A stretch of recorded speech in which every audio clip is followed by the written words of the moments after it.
சரி, கவர்ச்சியை ஜெயிக்காம நீங்க எதை வச்சு ஜெயிச்சீங்க சொல்லுங்க பாப்போம். ஏதாவது ஒன்று காரணம் சொல்லுங்க பாப்போம்.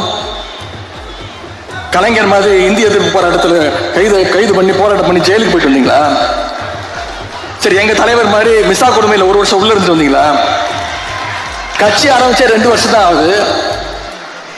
மாநில உரிமைகளுக்காக என்னைக்காவது குரல் கொடுத்திருக்கிறீங்களா? ஒன்றிய பாஜக அரசு ஏதாவது குரல் கொடுத்திருக்கிறீங்களா? பின்ன வேற எதை வச்சு நீங்க ஆட்சிக்கு வந்தீங்க? ஏதாவது ஒரு போராட்டம் பண்ணிருக்கீங்களா?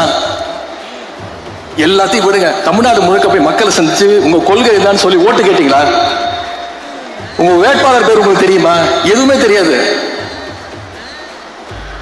இதைத்தான் எங்களுடைய தலைவர் அவர்கள் கவர்ச்சி அரசியல் எங்களுடைய தலைவர் அவர்கள் சொன்னாங்க. எதிர்கட்சி தலைவராக இருக்கக்கூடிய சட்டமன்ற எதிர்கட்சி தலைவராக இருக்கக்கூடிய ஒரு மேடையில் பேசுறாங்க. என்ன பேசுறாங்க? என்ன பண்ணிட்டீங்க? 2 வருஷம் தான் நீங்க கட்சி ஆரம்பிச்சு ஆகுது. வெறும் கவர்ச்சியை வைத்துக் கொண்டு நீங்க முதலமைச்சர் ஆயிட்டீங்க. நீங்க ஆட்சியை பிடிச்சிட்டீங்க. 2 வருஷம் தான் ஆகுது. 2 வருஷம் தான் ஆகுது. என்ன செஞ்சுட்டு நீங்க வந்தீங்க? என்ன சேவை செஞ்சீங்க? என்ன போராட்டம் பண்ணீங்க? சரி, திரும்பவும் கேட்கிறேன், அண்ணன் என்ன சுதந்திர போராட்ட தியாகியா? அண்ணன் என்ன பண்ணிட்டு இருந்தீங்க? சுதந்திரத்திற்காக செக்கு விட்டாரா?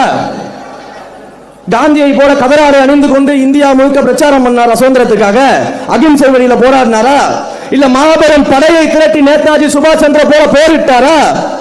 உங்கள் தலைவராவது திரைத்துறையில் நடிகராக இருக்கும் பொழுது அந்த இந்தியாவிலேயே திரைத்துறையில் உச்சபட்ச நடிகராக உயர்ந்துவிட்ட அரசியலுக்கு